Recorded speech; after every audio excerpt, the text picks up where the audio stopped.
Hello दोस्तों। आज हम केवीएस और एनवीएस में जो भर्ती आने वाली है उसमें जो चेंजेज हुआ है उस पर हम बात करेंगे। मेनली जो हमारा बात होगा वो होगा टीजीटी साइंस पे, क्योंकि इसमें एक बहुत बड़ा बदलाव आया है जो कि मुझे कहीं ना कहीं सही नहीं लग रहा है। तो इस पे समझते हैं हम लोग कि क्या बदलाव आया है, और उसमें अगर आपको लगे कि हाँ इस बदलाव गलत है तो इसके लिए आप आवाज़ उठाएं, इसको शेयर करें, ज़्यादा से ज़्यादा जहाँ जहाँ लोगों तक पहुँचाएं ताकि ये चेंजेस आए और बेनिफिट्स सभी लोग को मिले। देखिए है क्या कि केवीएस और एनवीएस का भर्ती आने वाला है। तो आपको पता है कि टीजीटी जो होता है वो लेवल 7 का जॉब है, और उसमें आपको 44,900 से 1,42,000 तक बेसिक्स बनते हैं।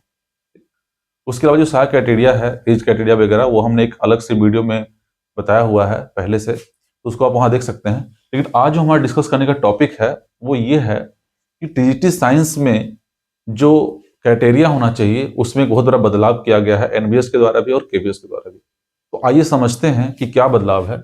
बदलाव ये है कि टीजीटी साइंस जो है उसमें आपको क्राइटेरिया के तौर पे ये दिया गया है कि आपका जो मेन सब्जेक्ट होना चाहिए वो क्या क्या होना चाहिए। या तो बायोलॉजी होना चाहिए, या फिर लाइफ साइंस, या फिर बॉटनी होना चाहिए, या जूलॉजी होना चाहिए। मेन सब्जेक्ट कहने का मतलब कि आप उसको 3 ईयर तक वो कोर्स आपको लगातार पढ़ें, ठीक, और बाकी आपको कोई 2 सब्जेक्ट सब्सिडरी में रहे। लेकिन अगर आप इसमें से कोई भी ले रहे हैं मेन सब्जेक्ट, वो 3 साल तक होना चाहिए। तो यहाँ आप साफ तौर पे देख सकते हैं कि सिर्फ बायोलॉजी ओरिएंटेड हो गया है टीजीटी साइंस। आप सब्सिडरी में केमिस्ट्री ले सकते हैं, बॉटनी जियोलॉजी ले सकते हैं। अगर आप बॉटनी में सब्जेक्ट है तो केमिस्ट्री जियोलॉजी ले सकते हैं। तो इशू यहाँ पे ये आ रहा है कि सिर्फ बायोलॉजी ओरिएंटेड स्टूडेंट्स वो एलिजिबल हैं केमिस्ट्री पढ़ाने के लिए भी, फिजिक्स पढ़ाने के लिए भी, बायोलॉजी पढ़ाने के लिए। लेकिन केमिस्ट्री जो कि बायो से को सब्सिडरी में रख के मेन सब्जेक्ट केमिस्ट्री लिया है, उसको यहाँ पे एलिजिबल नहीं माना गया। तो ये एक बहुत बड़ा इशूज है जो कि एनबीएस और केवीएस के इस बार भर्ती में आया है।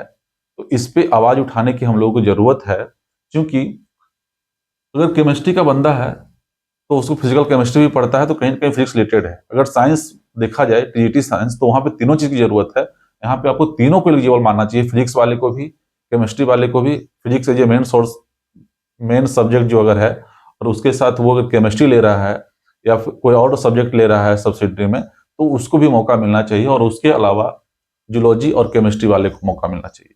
तो यहाँ पे क्या हो रहा है, किसी बायोलॉजी यानी कि बॉटनी, जूलॉजी और लाइफ साइंस वाले को मौका मिल रहा है, बट केमिस्ट्री और फिजिक्स वाले को नहीं मिल रहा है। तो ये एक बहुत बड़ा सोच सकते हैं सवाल हो गया है हम लोगों के बीच में। और ये सवाल इसलिए हुआ है क्योंकि लोग एज ए मेन सब्जेक्ट, हम बीएचयू जैसे संस्थान की बात करते हैं कि बीएचयू में जो बीजेडसी होता है यानी कि बॉटनी, जूलॉजी और केमिस्ट्री, ये जो कॉम्बिनेशन है उसको माना जाता है कोर कॉम्बिनेशन। तो मतलब ये सबसे कोर कॉम्बिनेशन है। तो ये कॉम्बिनेशन के लोग अगर इसमें से कोई केमिस्ट्री ऑनर्स ले लेते हैं तो वो भी एलिजिबल नहीं है, सिर्फ बॉटनी जूलॉजी वाले।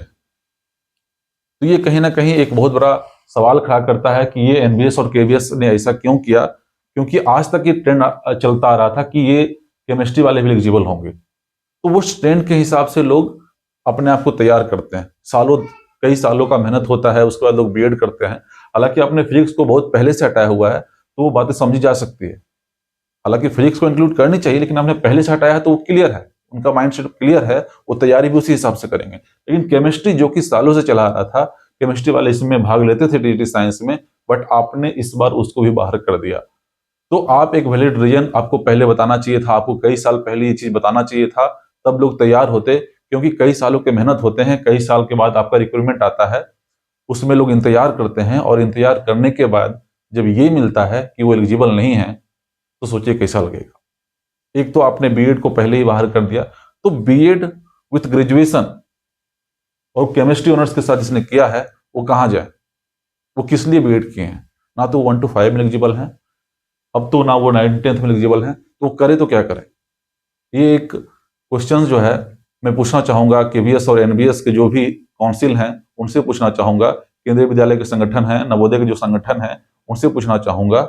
और मैं चाहूंगा कि अगर इस पे एक्शन नहीं लिया जाता है तो जल्द से जल्द इसको कोर्ट में केस फाइल किया जाए, क्योंकि ये बहुत लोगों की जिंदगी की सवाल है। बहुत लोग कई सालों से इंतजार करते हैं, उसके बाद ये वैकेंसी जाती है और एक अच्छा लेवल का जॉब है, तो इसके लिए हम लोगों ने बहुत संघर्ष, कई लोगों ने संघर्ष किया है।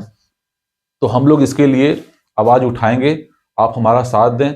अच्छा लगे तो इसको शेयर करें, बहुत से बहुत शेयर करें, और ये बातें पहुंचनी चाहिए, और जितना जल्दी से जल्दी पहुंचेगी उतना अच्छा होगा। क्योंकि अगर एक बार भर्ती आ गई, फॉर्म आने लगा, तो फिर ये मुश्किल हो जाएगा। तो जल्द से जल्द इसको स्टे लगाना बहुत जरूरी है, और इस पे विचार करें।